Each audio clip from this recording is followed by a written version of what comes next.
I think it's probably a very good starting point to just say that we are living through an era where geopolitical conflicts are escalating beyond our expectations.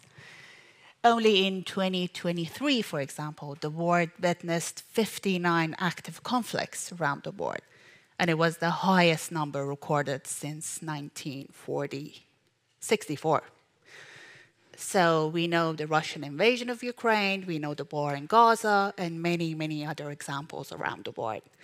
And these conflicts have severe implications for many critical systems within our societies, including food systems and food security. So how exactly geopolitical conflicts sort of threaten food security for people, communities, and countries around the world? So first of all, geopolitical conflicts disrupt supply chains. We probably all remember back in 2022, where millions of tons of wheat was trapped in Ukraine as a result of Russia's blockade on the Black Sea ports in Ukraine. Suddenly, wheat cost over 50% more in less than 3 months, and prices for food staples soared in the world markets as a ripple effect. So conflicts disrupt supply chains, and supply disruptions negatively affect food affordability and accessibility for countries and communities around the world, especially the most vulnerable. Second, we talk about geoeconomic fragmentation. So conflicts worsen geoeconomic fragmentation, which means basically less economic and financial cooperation and engagement between countries, and of course, major declines in international trade and movement of commodities. And we know that today, international trade is essential for food security, and declines in trade equals major threats to food security on a global scale.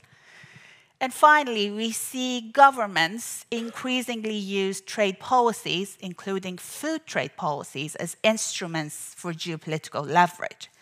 So even before the war started in Ukraine, Russia started restricting its grain exports and introduced sort of special export taxes and quotas for different countries. What that policy did, it made major buyers like Turkey and Egypt to enter new deals and new negotiations with Russia, and gave Russia leverage to actually exert power and influence over these countries. And at the same time, Russia started selectively lowering these export taxes and these quotas for specific countries who were aligned with Russia's policies and overall politics, sort of trying to reinforce political alliances even before the war started through food diplomacy. So we see these are some of the major dynamics that food is being leveraged and is being used as an instrument in geopolitical positioning. And of course, on top of that, the impacts of climate change are exacerbating risks to food security.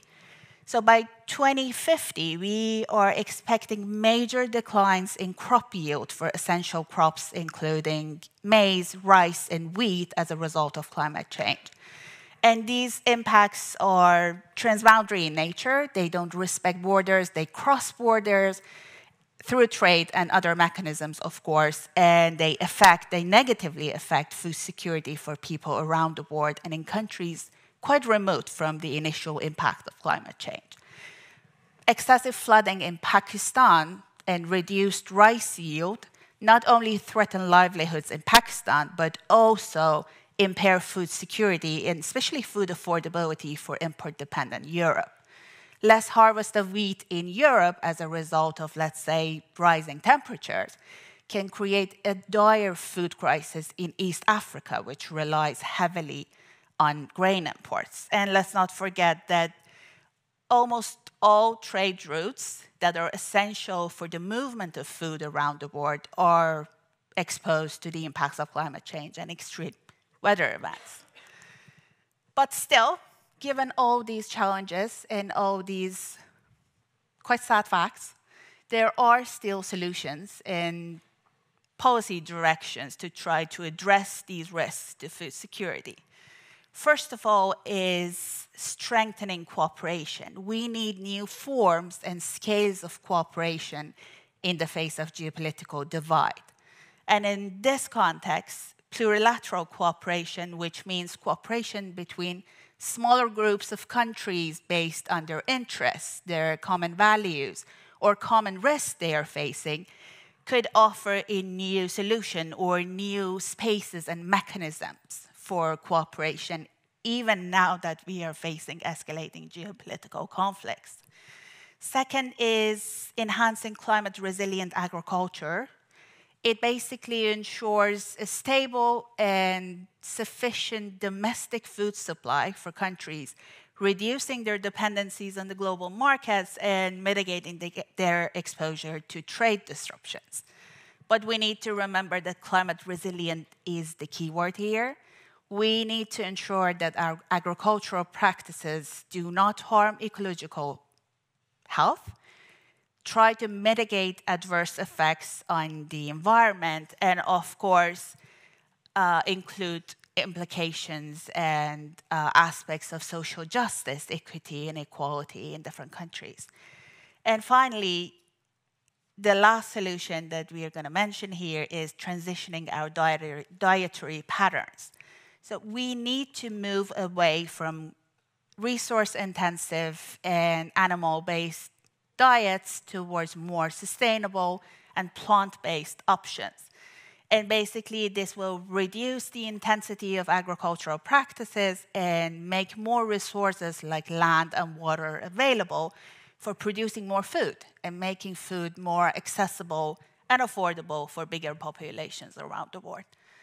I think that's it from my side. As we move to the panel, I'm pretty sure some of these thematic issues are going to be addressed by our panelists, and they're going to talk about risks we face, policies we need, and probably governance constellations that are necessary for implementing these policy directions. Thank you.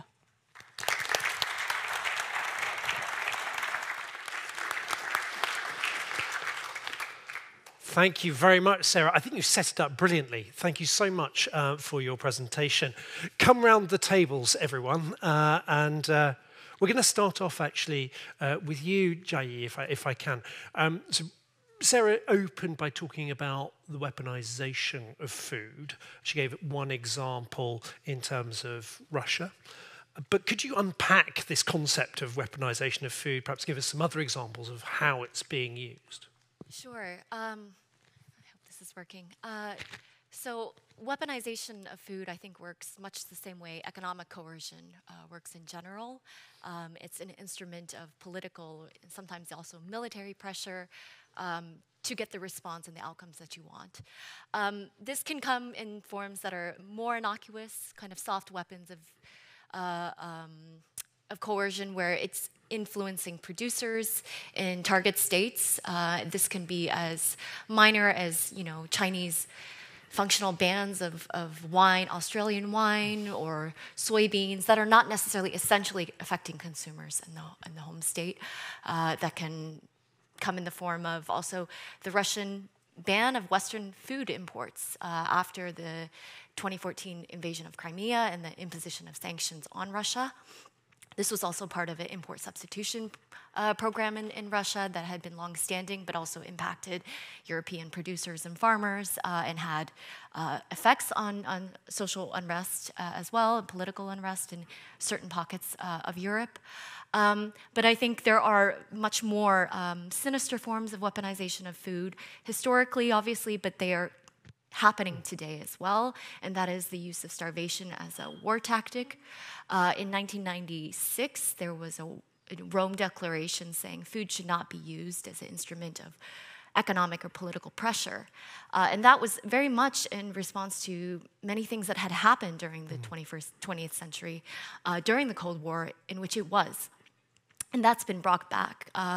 But we see it not only in interstate conflicts and competition, but also in interstate civil wars. We've seen it used militarily in terms of cases in Syria, Nigeria, South Sudan, Yemen. We've seen blockades, as Sarah mentioned, of transport routes, economic blockades of Ukraine, of Gaza, Yemen, Nagorno-Karabakh, all these instances that are much more visceral in terms of the negative impact on human life. So you set out a spectrum of the way in which food is being used as a weapon. If we stay with the way you started, which was a sort of a way of imposing some economic pressure on people, are there any examples of where that's worked, if you like? And I think this is a really good question, because talking about economic coercion in general, there is mixed evidence about how sanctions work, what the intentions of sanctions are, and whether or not you ever get those outcomes. I think in many cases, these things have just escalated tensions with the target state and things in ways that are not helpful. And yet we continue to use these kinds of tools. I think because they do fall short of open conflict. And so if that is the function, perhaps, of certain kinds of messaging on the economic side, there's a question, does that actually serve as a release valve for something that could be much more confrontational, to send political messages? And that is certainly one use of food, but not only food. You can talk about any other aspect of trade.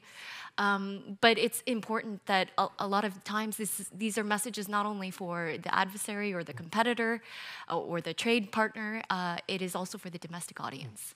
And it's often about domestic markets, but not only about domestic markets, but about domestic politics. And I think that has been mentioned today, is also a fundamental driver of some of the developments that we've seen in the agri-food space in the past decades, actually, but more visibly for this community, I think, in recent years. Thank you very much, Jai. Many things that we shall follow up on, I'm sure. Let me just turn to Helena. And before we get into the question that we thought we might talk about, I want you to sort of respond to what Nick actually said during his presentation, which was that food security was perhaps not the dog that barked over the last 8 years or so, that the food system adjusted to pandemic, to all sorts of other disruptions in supply chains. What's your response to that? Is he right?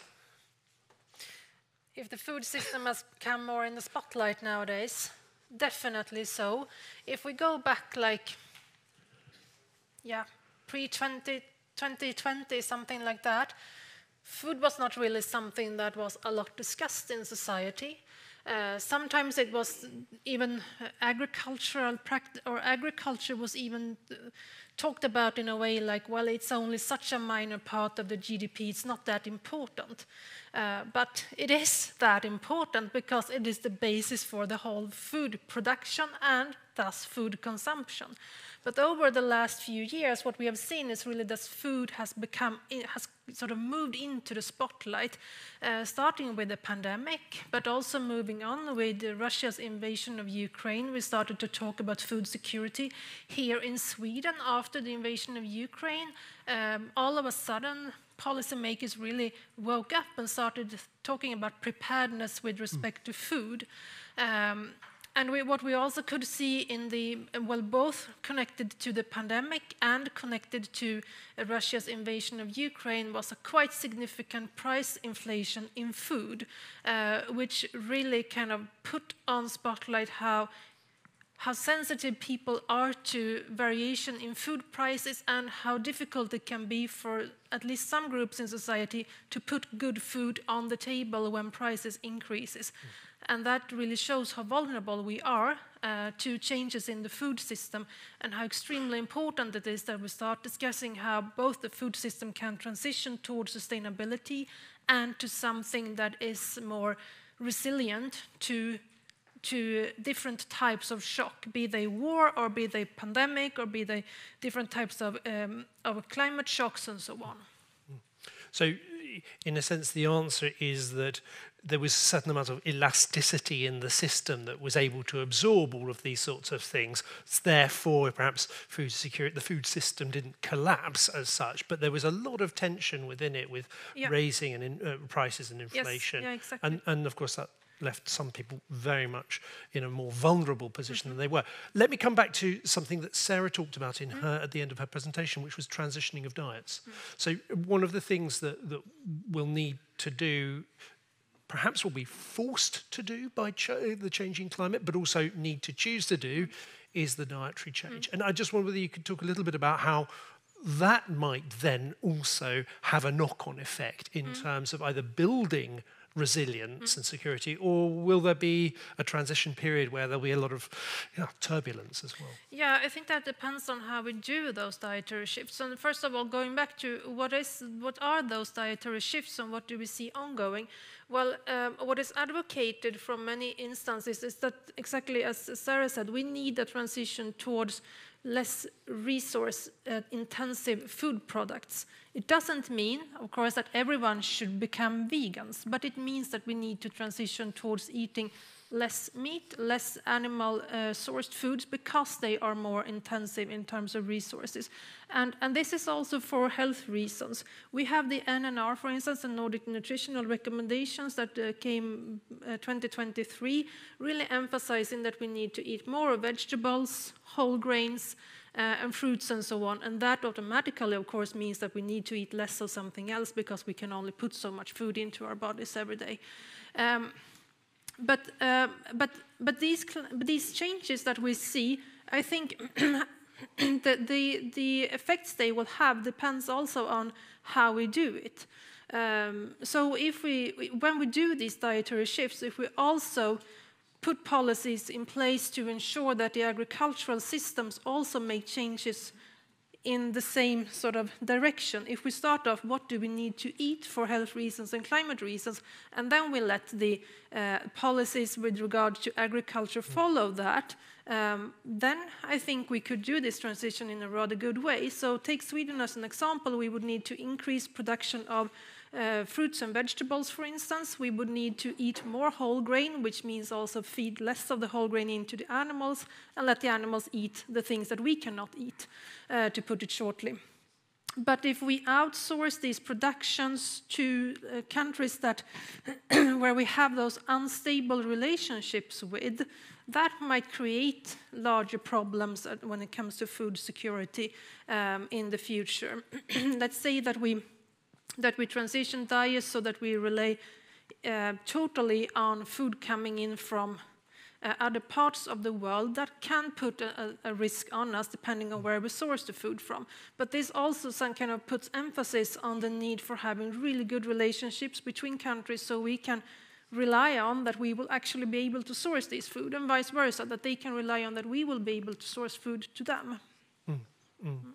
Let me move on and bring Lisa into the conversation, if I can. Lisa, I'm going to kick off by just simply asking you, given what we've heard from Nick about the geopolitical context and the important role of institutions and the reforms that the global institutions, international organizations, multilateral organizations are going through when it comes to climate change, what's the role of such multilateral organizations in responding to food security in this geopolitical context? That's a grand and really important question, and it was an interesting end of Nick's talk on the necessity for more pluralist or plurilateral solutions for global cooperation more generally, but also in the area of food.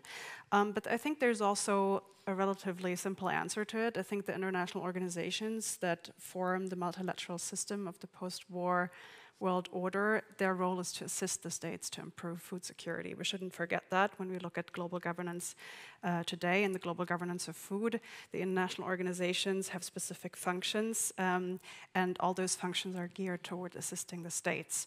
So, for example, they would promote norms such as better food and agricultural standards. Like we see, for example, in the various of those 60 international organizations, of the 500 we have that have a mandate in food, where we see, for example, this function being pursued by ASEAN or also within the EU, but also global organizations like the Food and Agricultural Organization or the World Food Programme. We also see that they perform important functions in, for example, disaster relief and humanitarian aid, which have an important food security component when we look at the various funds, for example, within the United Nations system, the Central Emergency Relief Fund, or other types of funds, or also a Global Environmental Facility that provide important funding for disaster relief, disaster resilience, and related capacity building, also in the area of food. And I mean, not least, I think the international organizations, they seek to provide a public good for all of us. They seek to provide an inclusive message to states to pay attention to populations that in some states, especially in the area of food security, are not really seen. So for example, one of the PhD theses in this program by Tanushree Rao has focused on the norm diffusion function of international organizations in the area of food security on intersectional inequalities. So for example, what does it mean for your food insecurity if you are a woman in a low-income group in the global south versus a woman in a higher income group in the global north? And so how these inequalities are intersecting is also something that the international... This is why I think, and I look forward to discussing this a bit more, I think when we speak about more regional and plurilateral solutions to global food governance, I think there is some hope to it, but there's also this component where I think that those forms of cooperation are oftentimes not geared toward providing this important public good for all to assist the states, but they're also, and maybe we can come back to that, more vulnerable to geopolitical disruptions. Yes, and let me pass that on to Helena and come back to you, actually, because I was interested in this idea of the plurilateral as opposed to perhaps the norm-setting multilateral organisations, plurilateral, more perhaps action-oriented things that can seek to build resilience among a number of different countries or actors. I mean, do you see that as a way forward? Are there examples that you can point to, Helena? You mean with respect to food security? Yeah. Yes, definitely. I see that as a way forward. And what I also see as a way forward, I'm happy that you bring up this concept of public good components of food security, which is also something that I think we need to start discussing. Going back, well, just 10 years in time, perhaps, or even less, we thought about food as something that would just it would just pop up. It would just be solved by the market to put food on the table.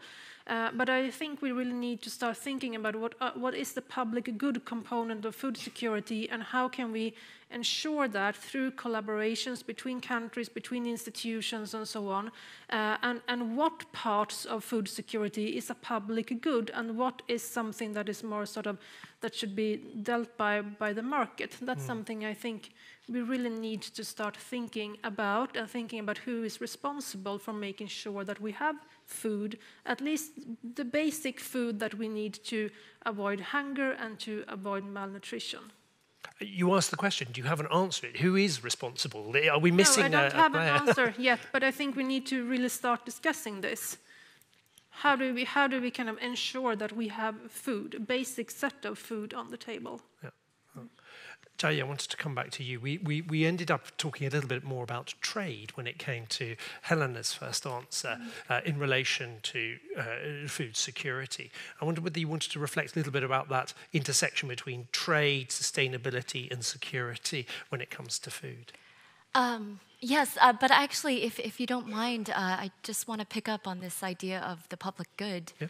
I mean, I think in this particular community, we've tended to take the international definition, the norms, the standards set by organizations like the UNFAO,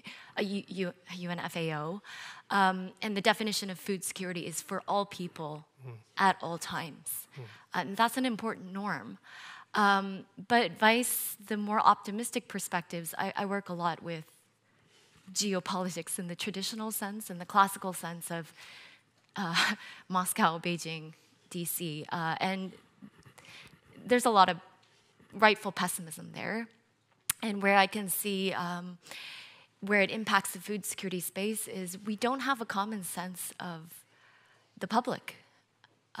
Food security, as it's defined in Russia, is very much about national autarky, import substitution, independence from foreign markets, and food as a strategic resource, strategic commodity in trade, in the trade arena.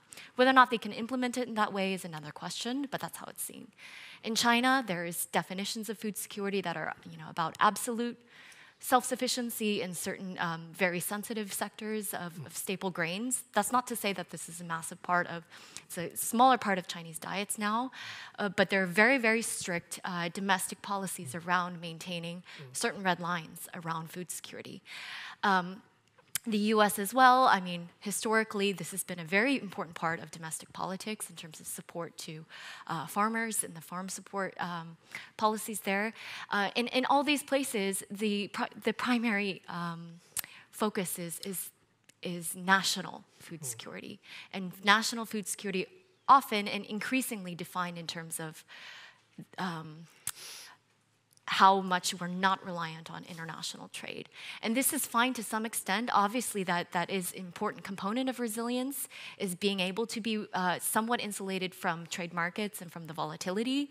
But often the ways that these things play out is in terms of negative impacts on trade partners, implementing unilateral measures, beggar-thy-neighbor policies that have periodically impacted food markets, global food markets, that always impact the most vulnerable, as Sarah mentioned. They always impact the most food import dependent countries centered in the global south, centered where actual hunger is a genuine problem. Lisa. I think I can pick up on what you just said about the focus on national food security notions, and that's important to keep in mind when we talk about the many bilateral and plurilateral, it's a difficult word, forms of cooperation we see in the global food system. So over the past 30 years, we have seen an increased globalization and information sharing through multilaterals in the global food governance system. But we've also seen the parallel emergence of other forms of cooperation between states. And here I'm just going to bracket the very good work that's done by NGOs and foundations and so on. Just look at interstate collaboration. So for example, we have today around 200 preferential trade agreements, mostly bilateral trade agreements in the world that focus on food. We have around 300 international environmental agreements, of thousands that there are, right, in the global food governance system that focus on food. Prominent examples would be, for PTA, would be the EU and NAFTA or the USMCA, or for international environmental agreements, we all know the Convention on Biological Diversity, or the UNFCCC, of course.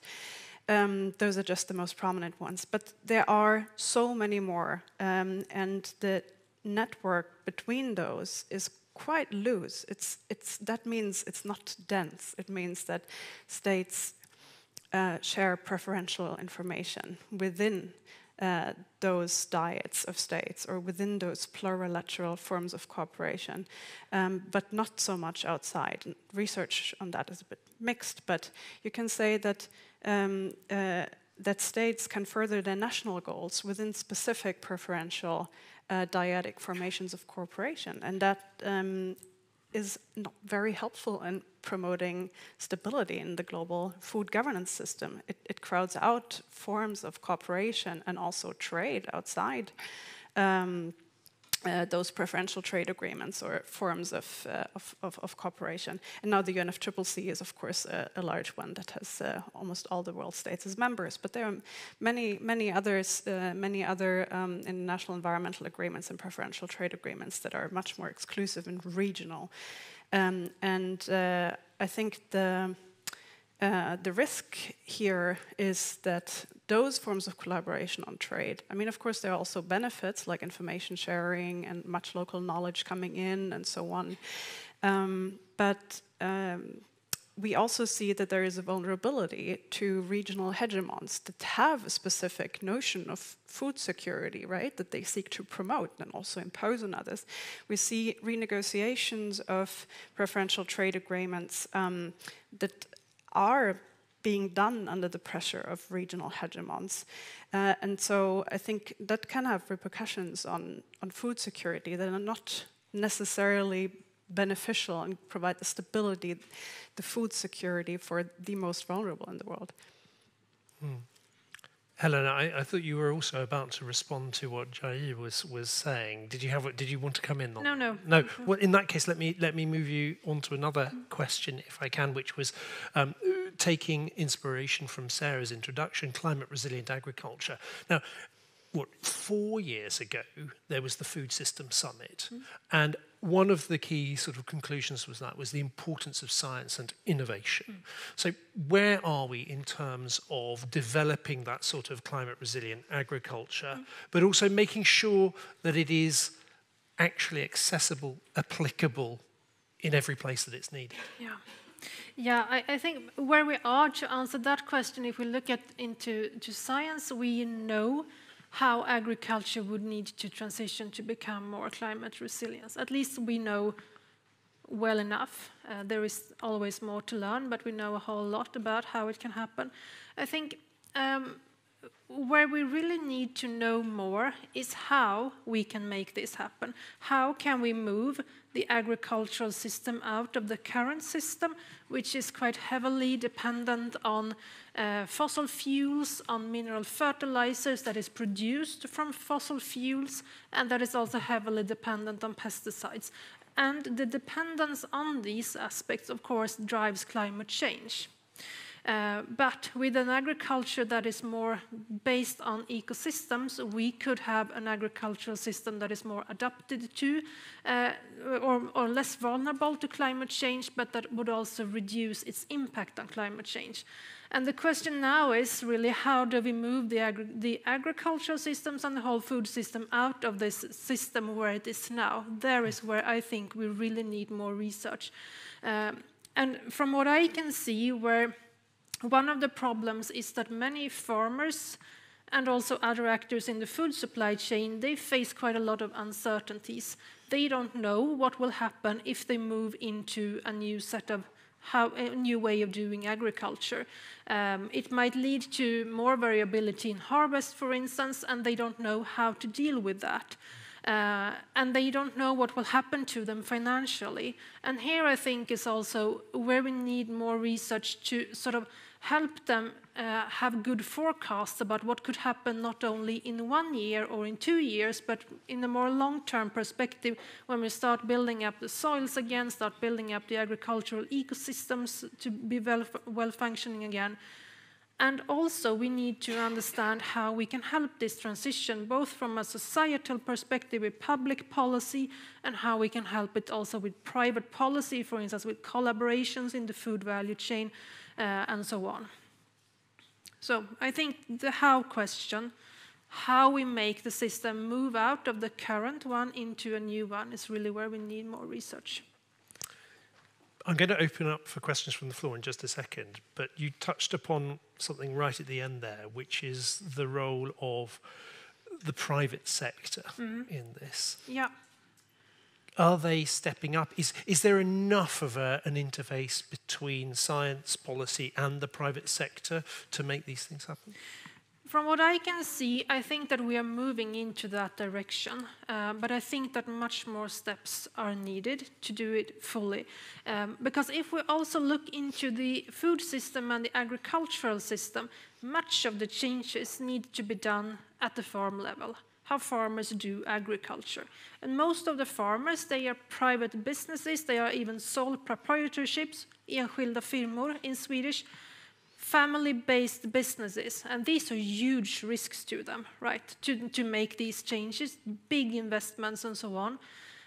With our current food system, much of the value added is taken at the consumer end of the food value chain. So it ends up with the retailers and with the processing industry, even though the source of this value added is really, you know, it's done at the agricultural end of the food system. And we need to make this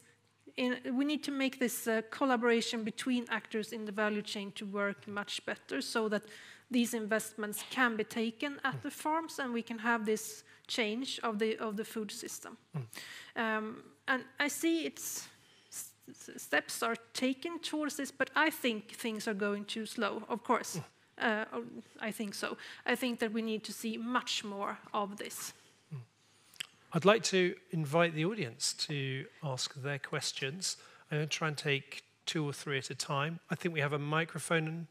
Great, you're there. So just put your hand up and a nice, concise question. Yes, please.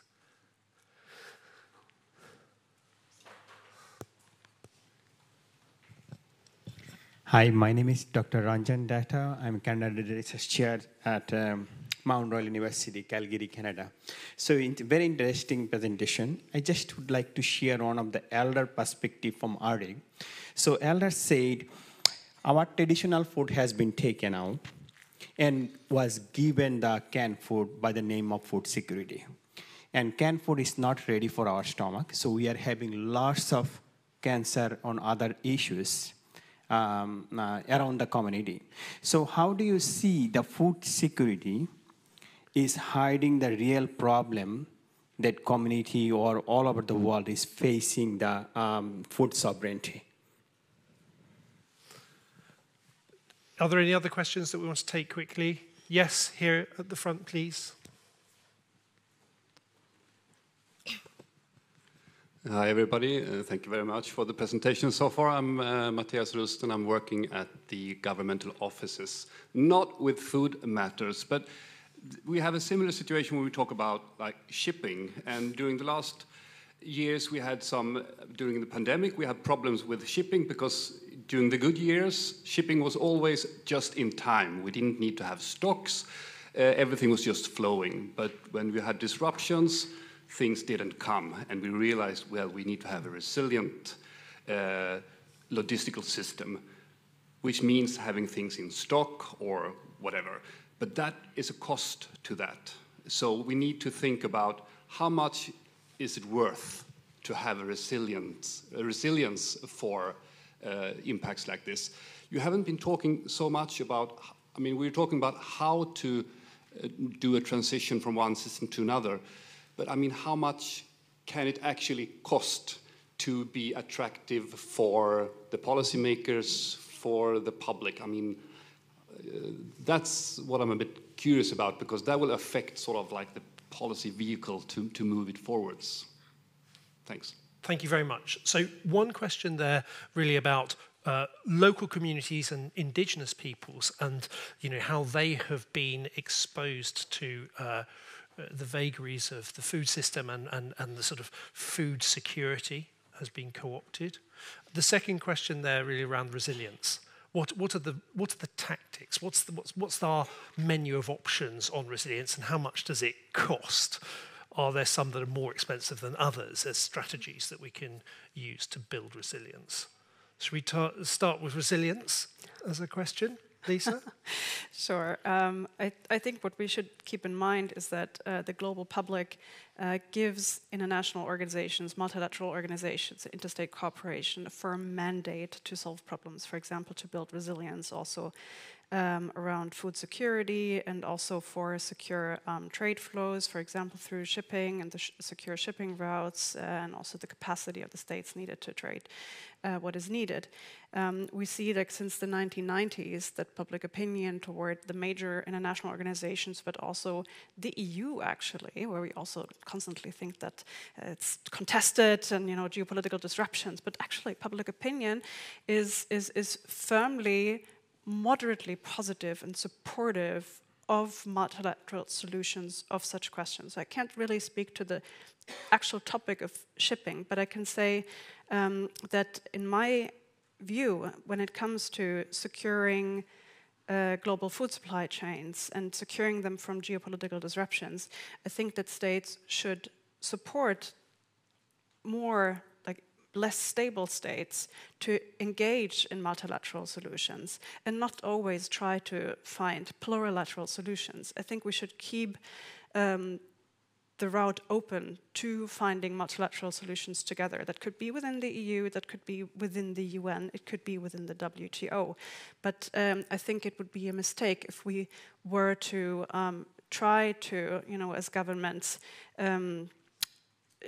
look to specific clubs of states for problem solving, because in the end we cannot lose sight of the important end goal, which is food security, and indeed a food sovereignty is a different and very important topic as well, but for all and not only for a few that would maybe like to be better off. But in the end, if we look to ourselves to make ourselves better off, we will just be worse off. And there was also an interesting point that GI brought up before, and that the trade sanctions and geopolitical disruptions in the end hurt ourselves. They haven't brought much good, but they have actually increased tensions to the detriment of solving the end goal. Jai? Sure. I actually see the two questions as incredibly linked, even though maybe on the surface they don't seem to be. I mean, yes, I work a lot with states that have tried to enhance their national security by means of things like food reserves or import substitution, and sort of becoming less dependent on problematic trade partnerships and et cetera. But one of the ways in which you can move away towards resilience without escalating trade tensions or without being completely autarkic is diversification. And that's diversification of trade relations, but that's also diversification along the whole spectrum, I think, of things in the food system. And you asked about costs, but I think costs it's a very economic question, usually in the standard way. But when we think about what is the cost, for example, of monocultures, what is the cost to our environment, what is the cost to rural communities, I think when you incorporate all those things and also diversify along those lines of, there are co-benefits, I don't know what the term of the day is, but there are ways in which you can bring a lot of these things together.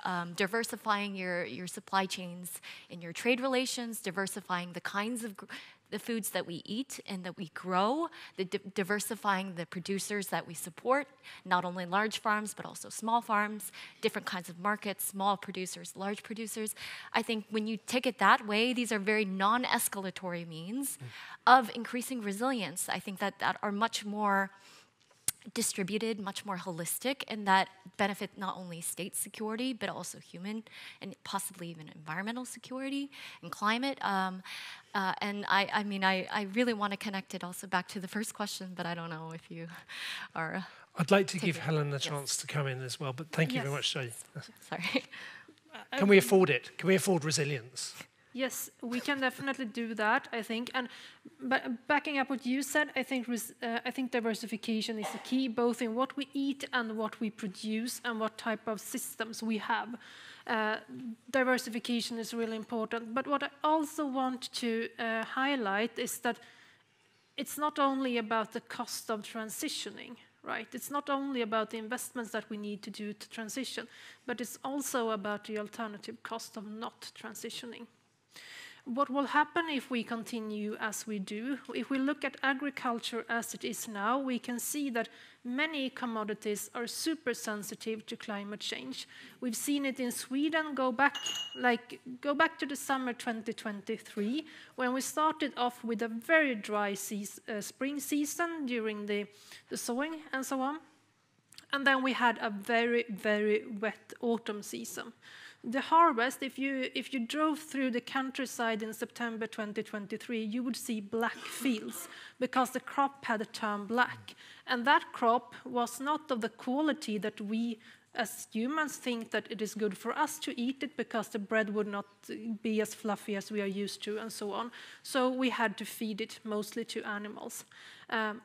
These are the costs that we see, that harvests are destroyed if we don't make sure that we transition our agricultural systems into something that is resilient to climate change. A very hands-on, practical example for everyone who drinks coffee. I don't, so I'm on the safe side here. But there has been announced price increases because the coffee yields, harvests go down because of climate change. And there are solutions like having intercrops between coffee and trees, like avocado trees. So one of the researchers in my group is looking into farmers' willingness to transition to these type of systems. So there are solutions, and the question is, what is the cost if we don't transition? Well, we will see higher prices, higher food prices. We will see we will see much more variation in quality. Farmers' profits will decline, and so on.